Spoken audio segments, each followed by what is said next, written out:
Greetings everyone, and welcome to Mega Man issue 28, the first issue post-crossover. Now, to briefly recap the events before the crossover, the city was celebrating Mega Man's birthday until Breakman, also known as Mega Man's brother Blues, crashed the party, and there was destruction all around, not only to property, but to robots as well. And during the fight, there was a bright white light, which, of course, was the Genesis Wave, which led to the crossover with Sonic. And now that Mega Man has successfully restored his world, let's see how things go from here. After some brief flashes, Mega Man and company find themselves back where they were before the crossover began, albeit with no damage to the city or themselves, and with no memory of the events of the crossover. Mega Man offers Breakman a chance to surrender and explain himself, but Breakman would rather continue the fight. Back in the Landfront ruins, Dr. Wily also wakes up with some memory gaps, although he has a strong urge to smash a carton of eggs. Wily reminded himself that he's planning on using Raw Moon's EM field for world conquest. That is, until Raw Moon takes over.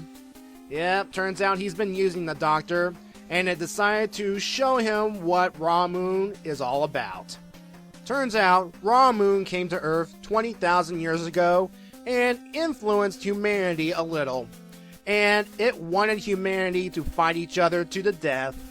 However, it felt that humanity was in its infancy and had the potential to grow, so it lied dormant until humanity reached a specific level for which Raw Moon can cause massive devastation. And thanks to Wily's influence, well, it now has the means to broadcast its EMP throughout the world, and it plans to watch humanity tear itself apart without its machines and technology, and he will use the EM field to wipe out the survivors. Wily does not want any of this, and tries to get his robot masters to attack Raw Moon. However, Raw Moon hijacked everything that belonged to Wily, and Wily had one more thing up his sleeve in his secondary lab. The fight between the Light Bots continues as the people watch from below. Dr. Light informs Roll that Breakman here is possibly Blues. With that information, Roll races up to the roof to inform Mega Man of this revelation.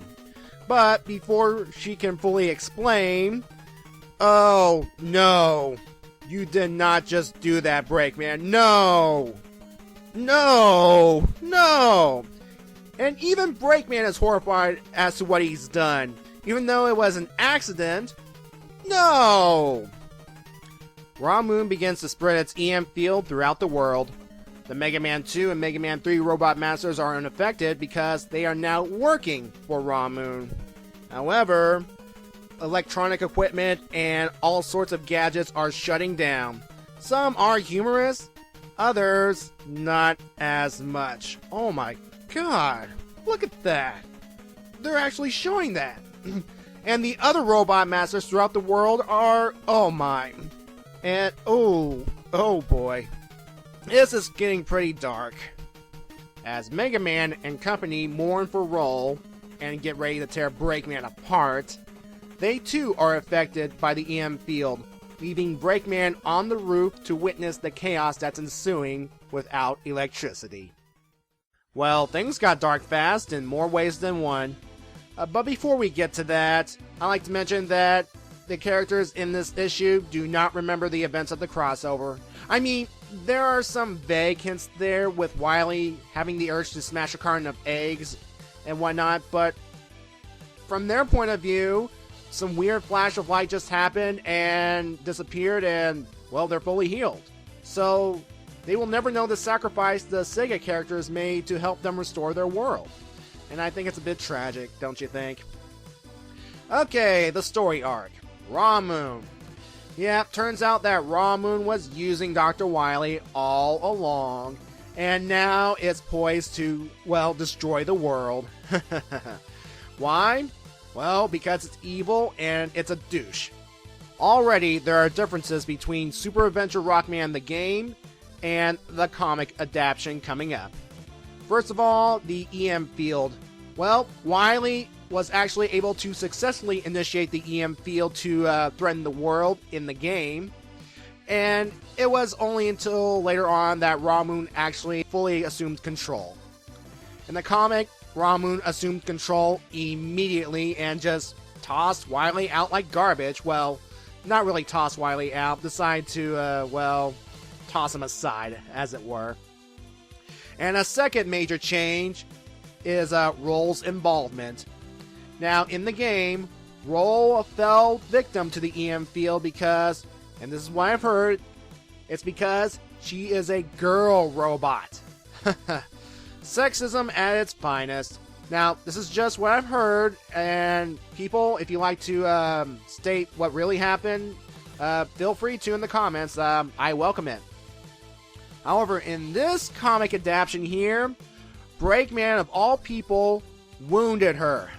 Now, I suppose they can get away with something like this because, well, for one, we all know that Roll will get better because she is a robot, and two, she is a Capcom mainstay. Now, the stakes have risen because without electricity for repair machines or something like that, Roll could potentially die. And yeah. Now, why isn't Breakman affected? Well, here's the thing. He was. And Wily repaired him using components created from Ramoon, so yeah, Breakman's now immune to the effects of the EM field.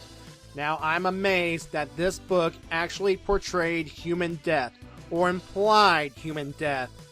I mean, robot-on-robot violence? Bleh. But human deaths? Wow. I have to applaud you, Ian Flynn. You really got the balls to actually pull this off. And the scary thing is, this sort of thing can actually happen in real life. You know, some kind of weird EM field can disable all electronics throughout the world, and we would go into a total blackout, and and you gotta feel sorry for the doctors and their robot masters going haywire due to the EM field. I didn't know that Pedro from the Spiritus Ex Machina arc was the creator of Plant Man. And I do have to say, this is Ryan Jampol's best work yet. I mean, seriously, it looks awesome, and I can't wait to see what he does in future issues. So I'm going to give this issue a good old 9 out of 10, because, well, look how dark it's becoming. And I can't wait to, read through the Super Adventure Rockman adaptation to its fullest. So, yeah. And with that, I'll see you next time. Bye-bye.